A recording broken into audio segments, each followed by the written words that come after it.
I think in today's world, we always come across a word called epigenetics. And some people think it is something to do with genetics. What is really the epigenetics? Epigenetics is about genetics or genes. It is the expression of your gene. Gene is just an information holding apparatus, we can call it DNA. So how you can, so only when the DNA talks, it is expressed. So what is expressing out is you, or our character, behavior and all the things. But if you want to do everything, the genes express and the molecule, the cell biochemistry has to follow the instruction. But if the chemistry has to follow the instruction, then you need the raw materials. So the raw materials needed for your cell, we call them nutrients. Today, we are very sure that, almost sure that most of the cells are not getting enough nutrients, so that they cannot perform as per the genetic instruction. So this is creating a stress, and this is creating a damage to the health, and this is creating more disease. So epigenetics is responsible for various disease process that is happening. So it is also responsible for health.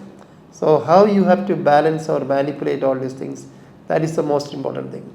And when you go deeper and deeper into the science of genetics and epigenetics, we can understand one most important thing, especially we are living in India. So when there is, in India you can say a lot of information from the ancient times are there. So we always understand a lot of things, especially the certain information from the ancient Indian or Eastern wisdom. But when you learn more science at the atomic level, I will say more chemistry and more physics you learn, you understand all these things are probably right.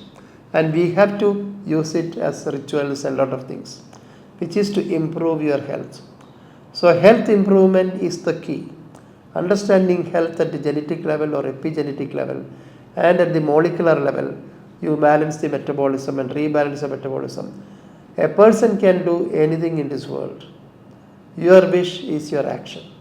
If you want to do that, you have to follow and you have to understand your epigenetics, and you have to give everything for that epigenetics to deliver through biochemistry. And that is the linking factor. So medicine is a factor which is always maybe blocking some disease or some symptoms, but that cannot cure or reverse. So you need a combination of all these things. So integration of functional genomics is actually the real word that we can talk. Especially you can integrate medical pharmacology with the genomes. So we call it pharmacogenomics. Then you have to eat for your genes, and we call it nutrigenomics. When these two things are in balance, you can see when the nutrigenomics is in balance, your metabolism is balanced. We call a new term called metabolomics. So don't be bothered about all the new terms that is going to come. This is going to be the new change, new phase of the most advanced form of modern healthcare or modern medicine. Thank you.